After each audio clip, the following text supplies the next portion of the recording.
All right, welcome Sorry, to that was too loud. UltraChenTV. It's Tuesday. It's Tuesday finally. We did take a break, but we're back now. I'm UltraDavid. I'm James Chen. Can you believe Season 5? Season 5. We're starting Season 5. Hard to believe, in fact. Yes. I didn't really think it would last longer than a couple of years. Right? If that. It's just really tough to keep things going. Yeah. And I don't know, we've sort of settled into a routine on it now. Yeah. I mean, it was harder when we were doing 2 days. Oh, that was way tougher. Yeah, but now we're doing 1 day, so Yeah. I think it's actually working pretty decently. Yeah, for sure. Well, thanks a lot for joining us for our first episode of the year. At the end of last year, we said that, we didn't have a 2015 year in review at the time, but we were going to do it right off the bat in 2016. Mm-hmm. That is indeed what we're going to do today. So we will give out our UCTV Awards. Not the 2016 awards, which I have written down. Oh, bit early for that. Yeah, I know, right? Bit early. Okay. Hey man, that'll be for season 6. That's right. Which at this pace is, decent chance of happening. We'll see. We'll see. So we will talk about our top 3 for a number of categories. Right. Player of the year. Let me just go through which ones we have. Player of the year, match of the year, fighting game of the year, event of the year, other than Evolution. Yes. Mm-hmm. Story of the year, FGC Member of the year, Newcomer of the year, which could mean, game or player, and not necessarily like a brand new player, but like a breakout kind of thing. Exactly. So. Just so we avoid the, Nemo as Newcomer of the Year award situation. Right. Exactly. Then Random Select Award, where we just sort of give out. We just want an award to something. We just really wanted to mention this thing. That's what it is. And it didn't fit into any of the other categories. That's what it is. And then we'll mention our own personal FGC resolutions for this coming year. Yep, that's right. So we're actually going to start big first. We're actually going to go for players first, and then go down from there. So I don't know. Do you want to just get started, or you like? So obviously, one of the things that I do want to mention. So we both kind of agreed at the end of last year that we really wanted to try to step a lot of things up. So I have different lighting here, right? Hopefully the microphone sounds a little better. Hopefully it's not as echoey and stuff. And I forgot to turn off that thing over there, which might jump on at some point in time. Oh no, hopefully not. Yeah, but hopefully it's not as echoey as before. We have a new clear camera. Hope it looks a little more crisp. That will even improve. Hopefully once I get a better capture device that will work at 1080p. Oh, sick. We've even got our little Canon award here with my fake black background that I've taped on there, so you can actually see it. Wow. Okay, nice. But yeah, and then obviously even the overlay has color on it now. So although it looks a little too basketball-y, I tried to come up with something that I felt like would be classy looking. So I thought like a wooden background, and then it looked like a basketball court. And then I was like, that's unfair to David. So I put the hockey center ice thing on it to kind of blend it. Then it just looked way too sports. Yeah. So I'm gonna work on it as we go. Maybe it'll be different later on, soon enough. So. But I gotta tell you, I really like how this all looks here on your screen at home. I just think it looks nice. It's a different color, which is cool. Yeah, for sure. Good work to you. Just want to do some different stuff, try to make things look a little better. So we'll see how it goes. Shout outs to James Chen. But yeah, hopefully everybody's enjoying the new studio setup. It's the same studio, but just with better, more professional lighting, which we're kind of blinded by right now. Better cameras. We'll get used to it. Yeah, exactly. So. Yeah. Okay. All right. Well, like we said, we're gonna start it off big. We're just gonna jump into Player of the Year. Now, it's not like this is just about Street Fighter 4. Okay. So in my picks, I tried to be a little bit more spready around. Okay. It's interesting. Yeah, my picks are pretty spread out. Okay, good.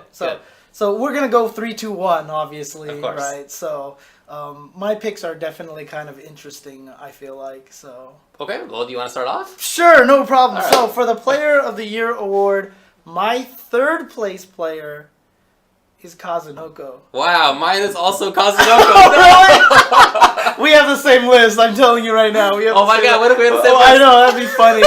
We haven't talked about this in advance. Actually, yeah. So, I mean, the thing about it for me, obviously, he won Capcom Cup, right? So he has the biggest payout in Street Fighter history, etc., etc. The thing about it is, it's not like the dominating year that Infiltration had. Right. It wasn't the dominating year that Shen had. Right. Maybe not even Momochi, right? Right. So that's why I really wanted to put him on the list, but I couldn't put him as number 1 or number 2 because I felt like 2 other people outshined him. I had all of the same thoughts even.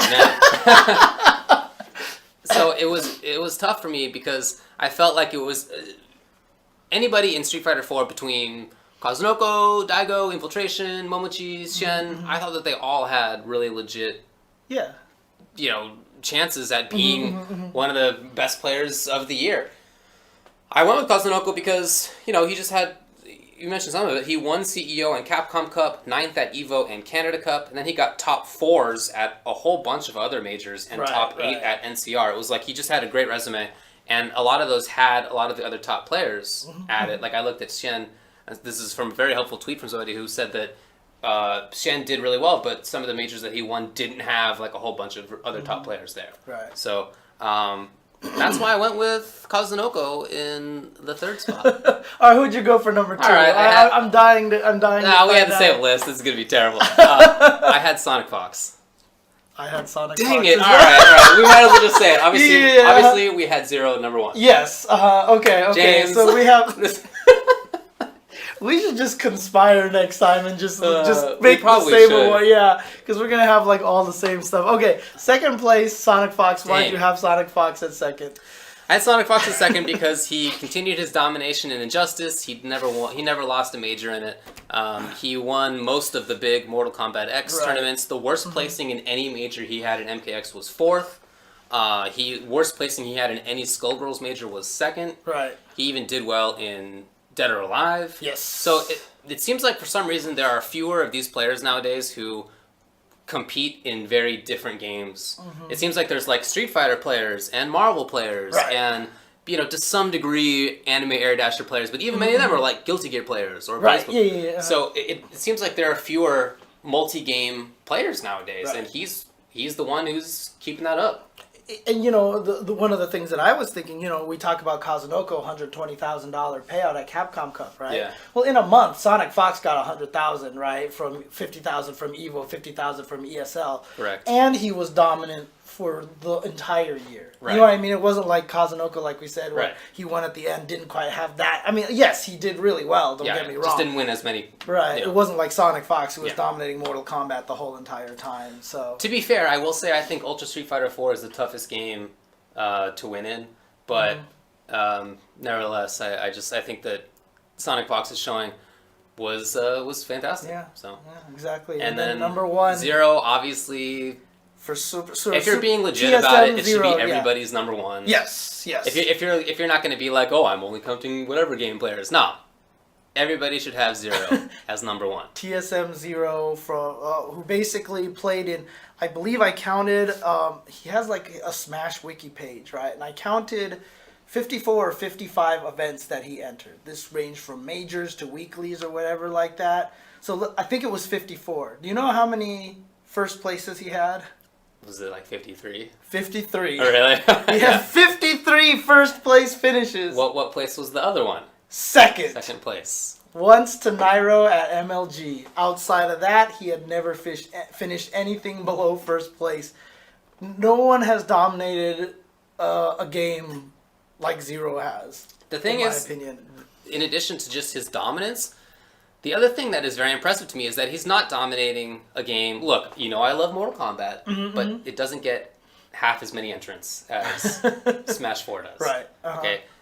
It's the same for a lot of the games out there. Smash 4 gets top 3 entries in almost every tournament. And so he is winning in a giant field. It's not like he's winning in a field of 100 people. To me, his year is one of the most impressive ever. I really think that other than that, the closest is maybe like Justin and Marvel 2. Right. But there wasn't as many tournaments. Exactly. Way fewer tournaments, way fewer players. Right.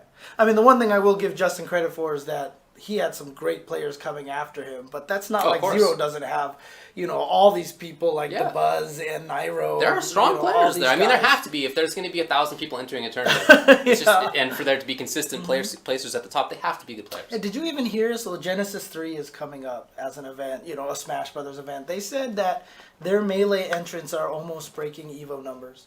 Dang. Like they're actually about to break Evo numbers for Genesis 3 for Melee. I mean, the Smash community just keeps growing. Shout outs to them. Yeah, so I don't know. That's awesome. Yeah, so Smash is buff. So yeah, there you go. So we had all the same players. I really hope that doesn't continue through this list, but we'll see, I guess. All right, so what do we have for the second topic? All right, the next one up is going to be Match of the Year. Match of the Year. Okay. Cool. I went first last time. You may go first this time. Tokido versus Fudo, Ultra Street Fighter 4, Canada Cup Grand Finals. Okay, cool. We have different lists. Excellent. Yes. All right, cool. The reason I picked it, I hadn't seen Tokido play like that, maybe ever.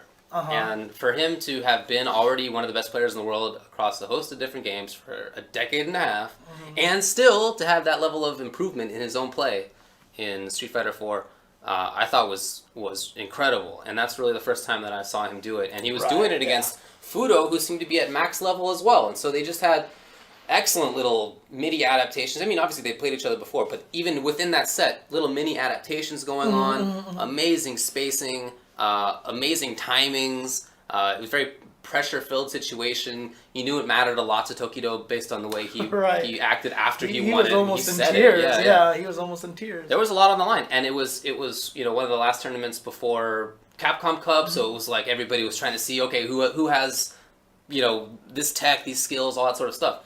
Big moment. Yeah. And he's the one that was the match where it happened. Yeah, I know, and it meant so much to him. Someone even in the chat just mentioned that Tokido has had 22 top 8 finishes at EVO, and still, winning that event meant so much to him. This guy, he has a drive for it, so it's yeah. Okay. All right, my number 3 match, actually, is at EVO. It was in top 8. It was Sleep versus My God in Killer Instinct. Okay, all right. Yeah, I saw it. That was good. That match was ridiculous because that match I felt like was just it was an awesome hype match. It got the crowd insane. Everyone was really excited about it, and it's actually a really fun match to dissect when you watch it very carefully. So, in case you guys don't know what happened, basically, My God had just a whole bar lead in Killer Instinct over Sleep. And chip damage is not very big in Killer Instinct. So he was sitting there and trying to chip him all day and then slowly make these approaches. And it's really interesting because I really felt like if My God just chose to keep blocking, he would have won that round. If he just said, you know what, I'm going to sit there. But the audience started booing him because he was sitting there a little bit and stuff like that. And it's kind of interesting because you could almost see the psychology of him breaking down during that match. He all of a sudden throws out 2 really, really bad decisions. I see. Like he just dashes up and goes for a super that just whiffs. And then he goes for a counter which just was at the complete wrong time. It was just really interesting. But the way that happened and how hype Sleep got, and then the next match he kind of made another pseudo-ish comeback, and I don't know. I just felt like it was a really, really good match, and it encompassed a lot of the hype that I feel like that Killer Instinct can bring. So, okay. So there you go. Okay, all right. Well, my number 2, also from EVO. Okay. It was Sonic Fox versus Foxy Grandpa. Ooh, okay. Grand Good Finals. stuff. Good stuff. So I picked this because I just thought it was a really good match on the one hand, but on the other, it was Sonic Fox playing really well with a character in Katana that, look, people, I'm sure, recall MKX was ripped on as being a game about 50-50s for the first few months. Yeah. And people were even including ripping on Sonic Fox, or maybe especially ripping on Sonic Fox. He ended up, he picked Aaron Black too, but the Katana pick and doing well with her, she's just a solid character. Right. She doesn't have mix-ups really. It's not her. And we had never really seen Sonic Fox do super well with a zoner type, with a footsies type, not a mix-up character.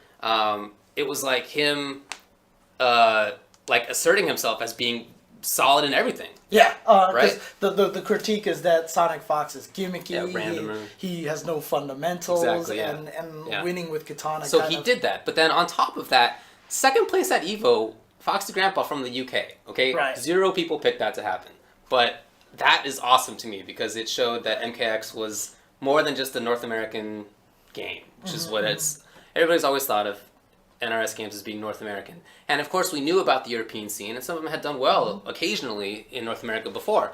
But, you know, there's a lot of sleeping going on. Right, and for half of the winner's side of top 8 to be from the UK, and then one of them to get into grand finals and do really well there, I thought was awesome. Right. Okay, cool. Well, my number 2 match was from Capcom Cup.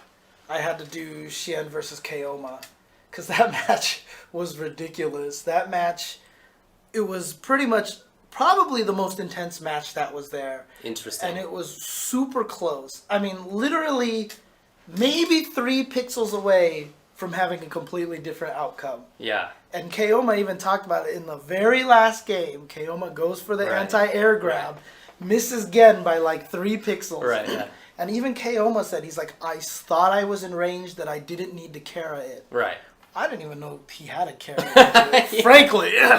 But, you know, that match was just ridiculous. It could have changed so much of what was going on. And it was, Keoma had been on such a run. Can you imagine if he had sent Xian the loser's bracket, the pandemonium? But it's just one of those matches you just watch, and it's just like your heart is just like beating in your chest. Cause it's like, it's so good. It was such an intense match. So there were a bunch of matches that I thought about for the top one.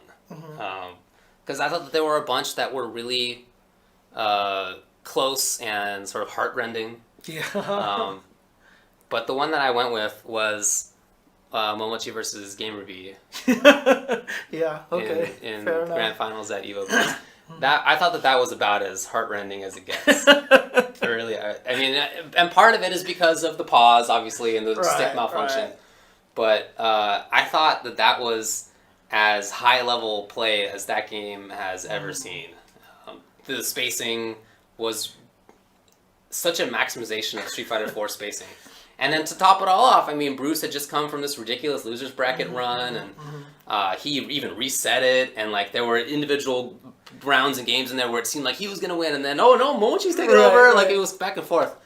Really, really good match. Yeah, I mean, look, if you're going to talk about emotional and heart-wrenching, you don't have to Did you pick it? Did you pick I mean, look, I cried for like 3 hours afterwards, right? So I mean, that's how emotional it was for me. And like I said, and like I've explained many times, it's not because Gamer B lost or whatever. You know, it's just because of you could just tell what all the players are going for. So like I originally didn't have it as my number 1, but it was just like with how much it affected me and just what it meant to me, I guess, you know, and how much passion that I saw in the players playing it, I had to go That's what you picked too? Yeah, I had to go with that as number 1, so I did. Part of why I picked this list was that I thought that you would pick Woshige versus Ogawa. And I wanted that to be represented on this little list here, and I thought you would do it. Oh, no. That was actually one of the matches that I had in contention. Okay. But I give credit to it in other places, yeah, for sure. So, yeah. Okay, good. For sure, so. Okay, well, that's match of the year. Yes. I mean, some people are mentioning other things like Stunfest with Daigo versus who was it? It was Daigo Momochi who played that one. And again, you know, I mean, a lot of people, that was a great footsies match. A lot of people talk about Daigo's 25-hit combo, but as I've mentioned many times, the combo was kind of, I felt like, was a little irrelevant to the outcome in a weird way, because it just wasn't doing. Daigo was just styling at that point. You know, he didn't. He could. It would have been better for him. It was more strategically sound for him to save the meter, but he was just having fun. So that kind of thing probably makes it so that I didn't put it in there. So okay, I mean, clearly it's a very good match. Yep. Should definitely be in any list of top 5 or 10. You know, it was really great. Yeah. So. Okay. Okay. Well, up next is going to be Fighting Game of the Year. Now, this doesn't necessarily mean new Fighting Game of the Year. This is just general Fighting Game of the Year. Yes. 2015. What's your third pick? I went with Guilty Gear Xrd. Okay. I went with Exerd because it had over 1,000 entrants at EVO. Yeah. It came out at the same time as the Japan one, practically. You know, only a month later in December of 2014, and I just felt like it's had a great run this year. Like it's just been performing well at all the events. The anime scene has always been kind of like, you know, the redhead stepchild of fighting game events or whatever like that. But I really feel like Guilty Gear Exerd is doing a lot to kind of push them into the next echelon here. I feel like, especially when Revelator comes out, I feel like it's really going to do a lot for that genre of game. Persona, I mean, a lot of people say Persona's all but dead already and such, you know. Blaze Blue, I know, just hasn't been able to attract as many people. But Guilty Gear, I don't know, maybe it's the history of the game like it's and the stuff like factor, that. Yeah.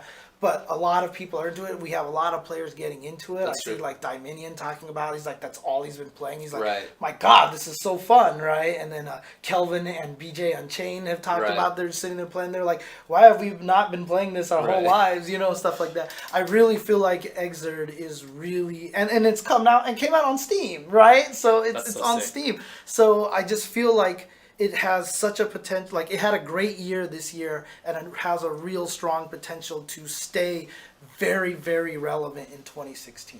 Okay. My number 3 is Mortal Kombat X. Okay. This is my favorite new game of 2015. Mm-hmm. It's the game that I played the most in 2015. Okay. Of any, I was thinking about which games have I played the most in 2015. Definitely it's MK, by a significant margin. I really like the game. I really like the characters. The gameplay I think is fantastic. Mm-hmm. It's not number 1 or 2 for me, and it's because of the other stuff. Right. Okay. So Yeah. my third place is simultaneously a yay, good job, pat on the back, and also a diss because Yeah. you didn't get first or second place because the online is horrible. PC version. The PC version was unplayable. terrible. Just the release. Yeah. Awful. Awful. Yeah. A lot of stuff went wrong. The patching, over-patching, a lot of stuff went wrong. I still, and probably always will, wonder what could have been. I know, right? But, oh well. Great game. The gameplay, I love it. But, you know, the rest, it's, sure, I could have done for with sure. that. So. Number 2 for me is Smash Brothers Brawl. The game, not Brawl, Smash Brothers 4, sorry. I always do that. I keep calling it Brawl. Keep calling it Brawl. Smash, I even wrote down Brawl too on this thing. Smash Brothers Wii U. Smash Brothers Wii U. I really wish they called it like Smash Brothers Fracas or something like that. Yeah, It would have yeah, made it yeah. a lot easier. Sorry. Smash Wii that's U, great. Yeah. Smash Wii U, because when it came out, there's a lot of doubters and such. You know, Sure. a lot of people weren't expecting it to do as well as Melee, etc. And you know, not only has it succeeded in the tournament scene where it had more entrants at Evo, you know, and such, etc., but dude, what they're doing with like the character releases and like, you know, putting freaking Ryu in the game and Cloud in the game and Yeah. all that stuff like that. Yeah. I've said it on Twitter. The game is a walking video game museum for all companies that let them do it. Konami. For sure. But dude, the game is just—it's such a cool game, and it's doing really, really well. A lot of players are still playing it, and I feel like it has a lot of legs, and I can't wait to see how it goes as it continues forward. Once characters like Bayonetta, you know, and Cloud come. Well, Cloud is out, but once he gets more play in the tournaments and such like that, so I see a lot of long life for that, and I think that's great for the Smash scene because, you know, as great as Melee is, you know, if you're gonna play a game that's 20 years for the, I just don't know, like, I feel like we're gonna run out of CRTs on the planet at some point in time, unless they make a Melee HD. You know what I mean? Yeah, right, So it's just good that the success of Smash Wii U can be a message to Nintendo. Keep making these games, and look, the competitive scene is important for your franchise. Okay. Okay. My second place was Street Fighter Okay. 3 Third Strike. And Third Strike. Okay. the reason that I'm saying that is because there was a period of time during the year where I just didn't want to do fighting games. And that's happened a couple of times in my fighting game career, but it really happened strongly for a while this year. And the way that I got back into it was Third Strike. Interesting. It's just a game I really like, and by picking this, I don't necessarily mean like Third Strike, because everybody should play it, although you probably should. But instead, it's that there are a lot of people who don't necessarily like new games. That always happens. Yeah. And it's something I've been thinking about a lot, especially with Street Fighter V coming out, and Street Fighter 4 players or whoever else not wanting to pick it up and wanting to stick with their own game. You should. You should always stick with your own game, because it's going to be what sort of keeps you involved. Right. Even if you don't love the stuff that's new, you can always find stuff to play.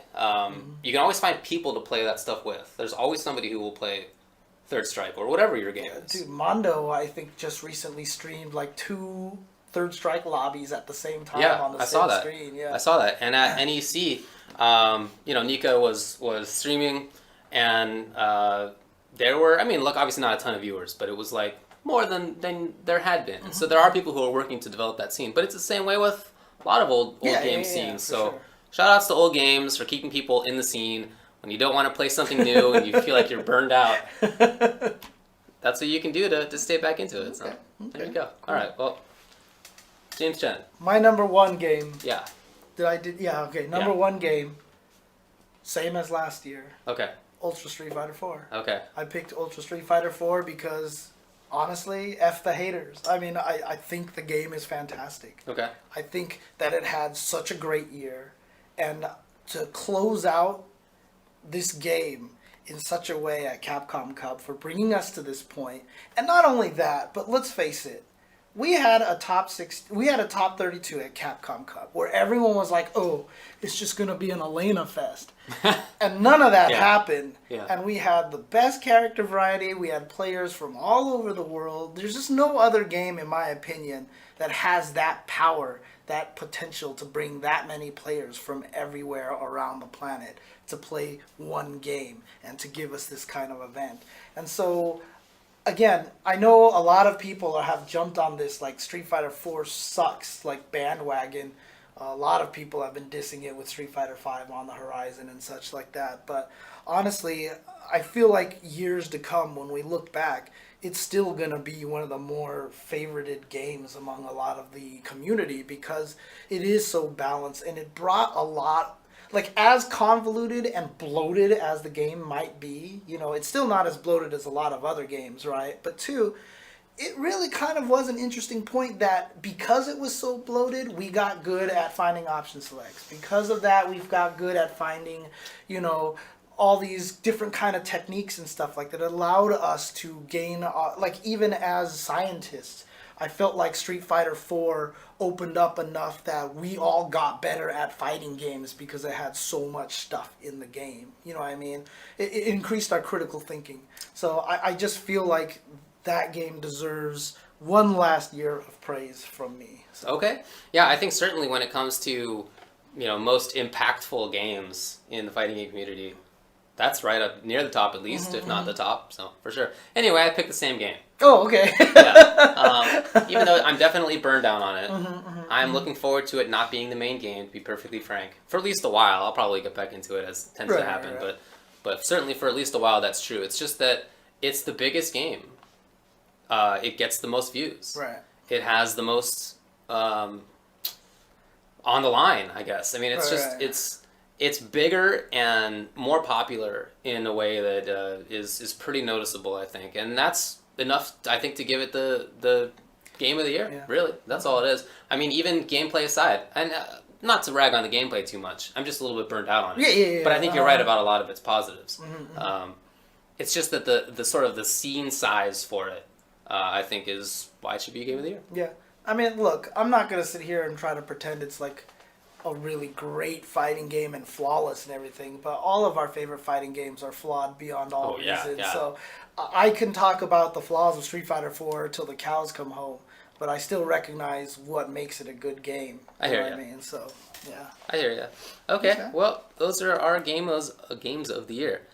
So, up next... Do you want to take a break, or do you want to just keep going? That makes sense. Yeah, let's take a break. So when we come back, we're going to do Event of the Year, Story of the Year, FGC Member of the Year, Newcomer of the Year, Random Select, and Personal FGC Resolutions for 2016. That's right. We'll be right back.